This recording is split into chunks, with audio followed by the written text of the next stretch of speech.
সব জল্পনা কল্পনা অবসান ঘটল। দীর্ঘ প্রতীক্ষার পর অবশেষে বাস্তবায়িত হতে যাচ্ছে বহুল আলোচিত সেই জুলাই সনদ। দর্শক, পর্দার আড়ালের নাটকীয়তা আর রাজপথের লড়াই, শেষ পর্যন্ত এই ঐতিহাসিক সনদকে স্বাক্ষর করতে যাচ্ছে বর্তমান বিএনপি সরকার। যে সনদ নিয়ে একসময় ছিল চরম অনীহা, আজ জামাত ইসলামের দাবির কাছে কি তবে নথি স্বীকার করল সরকার? জুলাই সনদের স্বাক্ষর এখন কোনো গোপন লুকোচুরি নয়। বিএনপি এখন জামাতের সাথে সমঝোতা করে জুলাই সনদের কাজ সম্পূর্ণ করেছে। দর্শক, শহীদদের রক্তের বিনিময়ে অর্জিত 5ই আগস্টের গণঅভ্যুত্থানের এই সনদ কেন এতটা অনিবার্য হয়ে উঠল? কেন বা ক্ষমতাধর বিএনপি শেষ পর্যন্ত জামাত ও 11 দলের জোটের কাছে মাথা নত করতে বাধ্য হলো?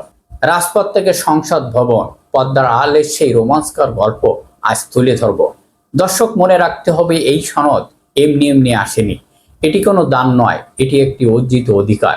শহীদদের রক্তের ঋণ শোধ করতে শুরু থেকে রাজপথে লড়াকু অবস্থানে ছিল বাংলাদেশ জামাত ইসলাম এবং 11 দলের জোট। সাধারণ মানুষ ডাল ভাত আর একটু শান্তিতে বাঁচার অধিকার নিশ্চিত করতে সংসদ থেকে শুরু করে রাজপথে প্রতিটি মোড়ে মোড়ে সংগ্রাম চালিয়েছিল তারা। 5ই আগস্টের গণঅভ্যুত্থানের মাধ্যমে বাংলাদেশ যে নতুন জন্ম হয়েছে, সেই জন্মের সার্থকতা খুঁজতে জুলাই সনদকে অনিবার্য করে তুলেছিলেন এই লড়াকু সৈনিকরা। যখন সরকার এই সনদকে এড়ানোর চেষ্টা করেছে, তখন বজ্র কণ্ঠর হুঙ্কার দিয়ে সংসদ থেকে রাজপথ দখল করেছে বাংলাদেশ জামাত ইসলাম এবং 11 দলের জোট। দর্শক, শুরুর চিত্রটা কিন্তু এমনটাই ছিল না। ক্ষমতা বসার পর বিএনপি সরকার জুলাই সনদ নিয়ে এক ধরনের রহস্যময় নীরবতা পালন করেছিল।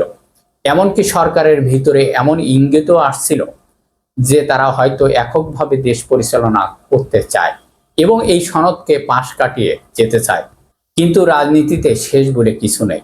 জামাত ইসলামের কৌশলের শক্তি এবং 11 দলের জোটের ব্যাপক জনসমর্থনের মুখে সরকারের সব পরিকল্পনা ভেস্তে গেল। শেষ পর্যন্ত বাধ্য হলো জুলাই সনদ স্বাক্ষর করতে সরকার। জনগণের মঙ্গলের কথা চিন্তা করে এবং নতুন বিপ্লবের সাথে গাদ্দারি না করার চাপে পড়া বিএনপি শেষ পর্যন্ত নথি স্বীকার করে। আজ তারা জামাতের সাথে একই টেবিলে বসে জুলাই সনদের কাজ সম্পূর্ণ করতে বাধ্য হচ্ছে, যা জামাতের জন্য এক বিশাল রাজনৈতিক ঐতিহাসিক বিজয়। দর্শক, এখন প্রশ্ন হলো, এই সনদ বাস্তবায়ন হলে সাধারণ মানুষের কি লাভ হবে? কেন জামাত ইসলাম জুলাই সনদের জন্য এত লড়াই করলো? এই সনদের মূল লক্ষ্য হলো বাংলাদেশ প্রশাসনিক সংস্কার, দুর্নীতি, লুটপাট এবং জনগণের মৌলিক অধিকারের নিশ্চয়তা এবং শহীদ পরিবারগুলোর সম্মান নিশ্চিত করা এবং দ্বিতীয় স্বাধীনতার সুফল প্রতিটি ঘরে মানুষের কাছে পৌঁছে দেওয়া।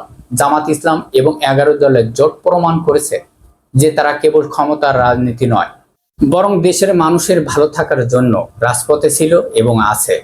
বিএনপির এই একত্ব পোষণ সেই সত্যকে প্রতিষ্ঠিত করলো। সব মিলিয়ে জুলাই সনদের এই চূড়ান্ত স্বাক্ষর বাংলাদেশের ইতিহাসের এক নতুন অধ্যায় সূচনা করেছে। বাংলাদেশ জামাত ইসলাম এবং 11 দলের জোটের আপসহীন সংগ্রামের কাছে নথি স্বীকার করে বিএনপি সরকার যে পথে হাঁটছে তা দেশের আগামীর জন্য মঙ্গলজনক। দর্শক, শহীদদের রক্তের যে বৃথা না যায়, সেই শপথ নিয়ে বাস্তবায়ন হোক জুলাই সনদ। আপনি কি মনে করেন, বিএনপির এই নথি স্বীকার কি সঠিক সিদ্ধান্ত, নাকি জামাতের এই মহাবিজয় রাজনীতির সমীকরণ পুরোপুরি বদলে দেবে? কমেন্ট করে আপনার মতামত জানিয়ে দেবেন এবং আমাদের সাথে থাকার জন্য ধন্যবাদ। আল্লাহ হাফেজ।